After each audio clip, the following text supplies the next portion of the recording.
Chromatographie sur couche mince.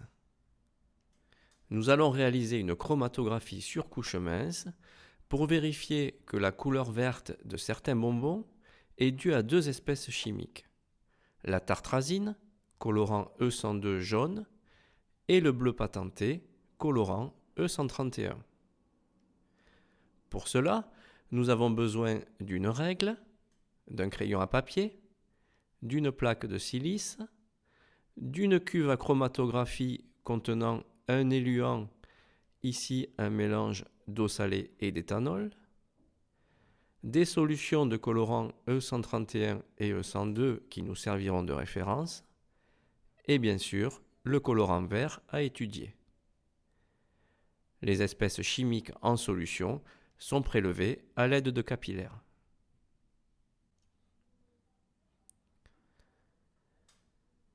Commençons par matérialiser par un trait fin sur la plaque de chromatographie la ligne de dépôt et repérons par des croix les futurs dépôts.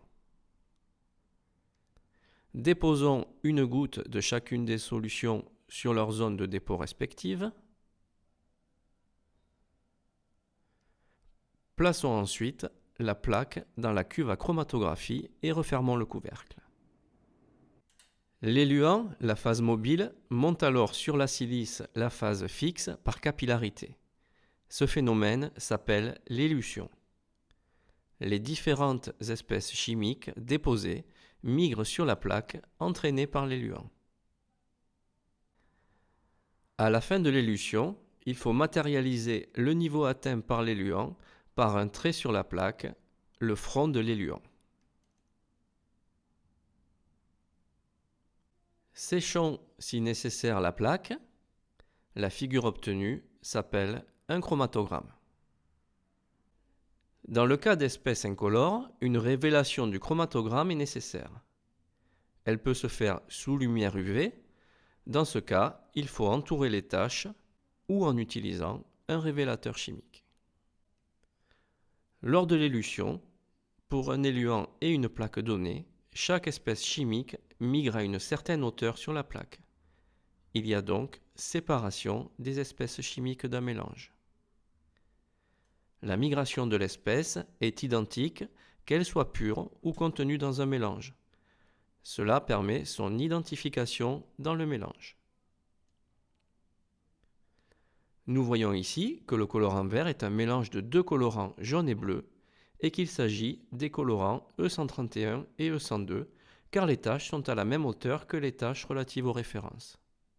Retenons donc qu'après réalisation d'une chromatographie sur couche mince, l'interprétation du chromatogramme obtenu permet de savoir si on a déposé un corps pur ou un mélange, permet en comparant à des espèces de référence d'identifier les espèces déposées.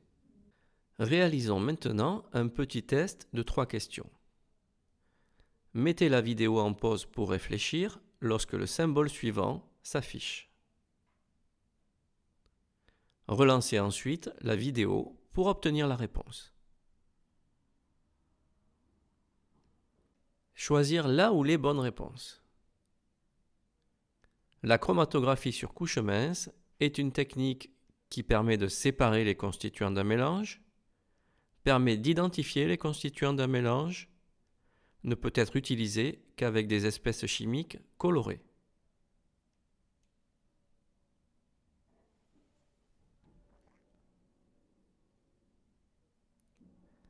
Lors d'une chromatographie sur couche mince, une espèce chimique dans un corps pur ou un mélange sera entraînée de la même manière pour un éluant et un support donné. L'analyse du chromatogramme obtenu permettra de séparer les constituants d'un mélange et de les identifier par comparaison avec des solutions de référence. Il est possible d'utiliser la chromatographie sur couche mince pour identifier des espèces incolores, mais le chromatogramme obtenu devra être révélé à l'aide d'une réaction chimique ou sous lumière UV. Les réponses A et B sont donc correctes. Choisir la bonne réponse. En observant le chromatogramme ci-contre, nous pouvons dire que la solution déposée en 1 était un mélange, un corps pur ou on ne peut pas répondre.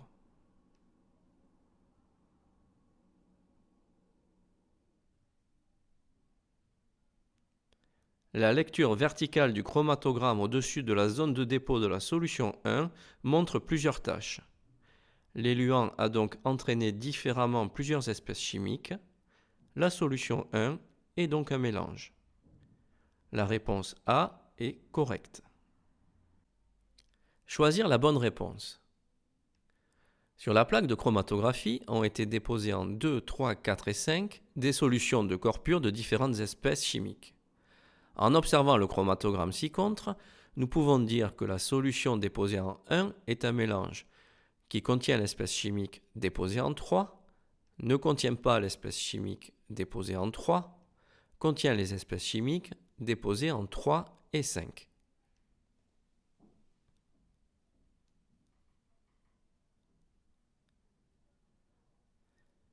La lecture horizontale du chromatogramme au niveau de la tâche correspondant au corps pur 3 après élution montre une tâche parmi celles du mélange déposé en 1. L'espèce 3 est donc présente dans le mélange 1. Il n'y a par contre pas de tâche dans le mélange au même niveau que celle correspondant à l'espèce déposée en 5. Le mélange 1 ne contient pas cette espèce. La réponse correcte est la réponse A.